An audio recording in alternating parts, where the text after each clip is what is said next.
Hello, स्वागत है यार। आज मैं तुम लोग को बहुत तगड़ा कॉन्सेप्ट क्लियर करने वाला हूँ यार कि what is difference between surface area, curve surface area और वॉल्यूम। तो तुम लोग को फॉर्मूला तो हम बाई चांस चलो रट के याद कर लेते हैं, बट इसका डिफरेंस कैसे कि कौन सा कर्व सरफेस एरिया है।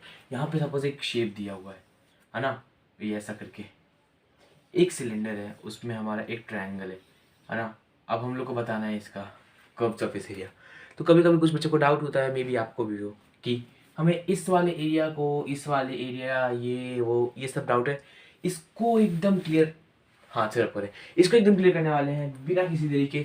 स्टार्ट करते हैं। उससे पहले हमारे चैनल को सब्सक्राइब कर दो, वीडियो को लाइक कर दो, कमेंट में जय श्री राम लिख देना। चलो, तो सबसे पहले हम लोग बताने वाले हैं कि C S A T S A total surface area को सरफेस एरिया भी बोलते हैं। तो देखो, लिख लेते हैं, डिवाइड कर लेते हैं सिंपल तरीके से तीन पार्ट्स में अपने ब्लैक वाले वाइट बोर्ड को। सबसे पहले यहाँ पे देख सकते हैं, यहाँ पे लिखा हुआ है सी एस ए मतलब curve surface area, T S ए और इसको हम लोग बोलते हैं S A also, it is also surface area.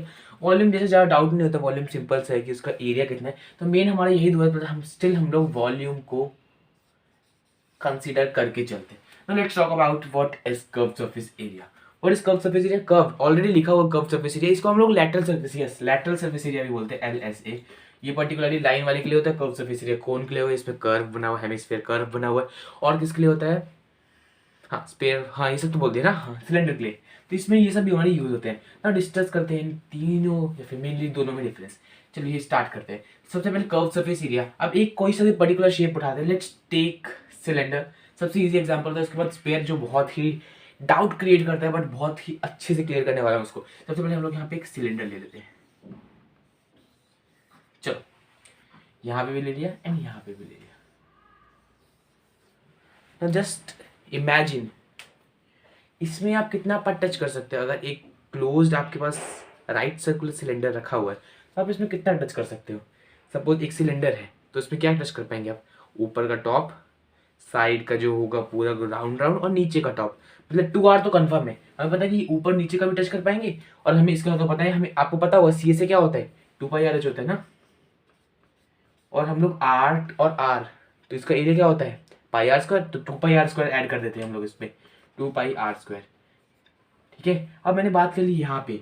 उससे पहले हम लोग को तो मेन में चलना चाहिए सी से। अब सी से क्या होता है? Curve surface area. कितना कर्व्ड है उतना ही निकालना है, या फिर कह सकते हैं जो कर्व है उसको निकालना भी नहीं, मतलब निकालना है जो मेन चीज, जिससे हमें पता चलता है कि हाँ ये शेप है। अब आपके बात करते हैं, आपने बर्थडे वाली कैप देखी होगी।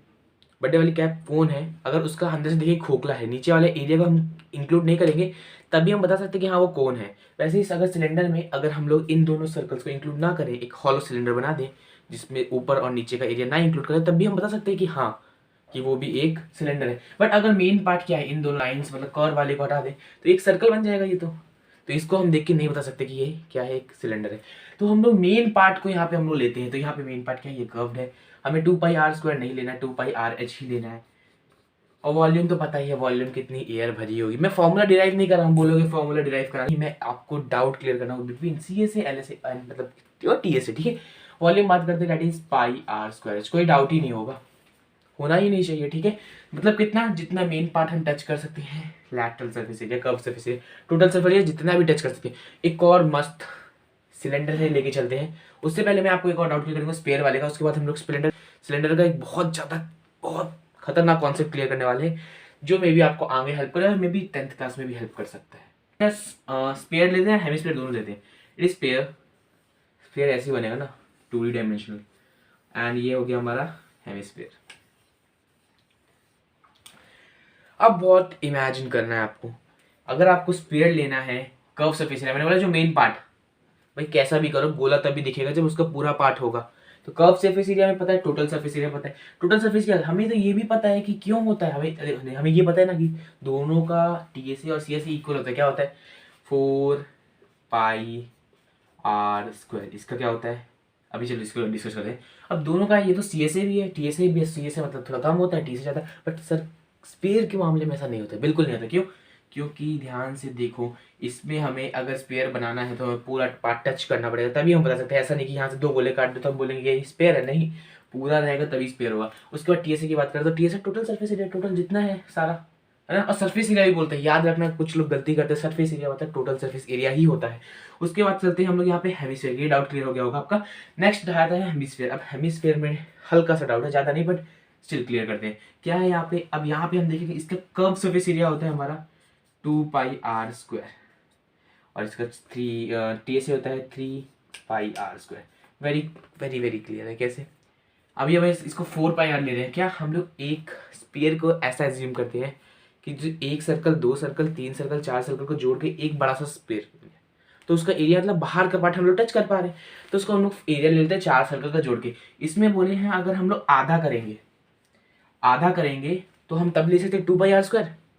क्यों, पर हम लोग याद रखेंगे कि वो सिर्फ सी ए से होगा। क्यों, क्योंकि अगर हम उसको आधा करेंगे, अभी हम स्पेयर में क्या अंदर का बीच का थोड़ी ले रहे हैं, साइड का ही ले रहे हैं ना, तो इसमें भी साइड का ही लेंगे तो 2πr² होगा। इसलिए इसको कर्व लेंगे, क्योंकि हमने ऊपर जो कटोरा है, कटोरे के ऊपर का एरिया नहीं लिया। अब वही कटोरे का ऊपर का एरिया ले लेंगे 3πr² हो जाएगा, क्योंकि एक πr² वही होगा ना गोला। यहाँ पे देखा था πr², वही πr², यहाँ पे आ गया तो 1πr², 2πr² plus 1πr² 3πr²।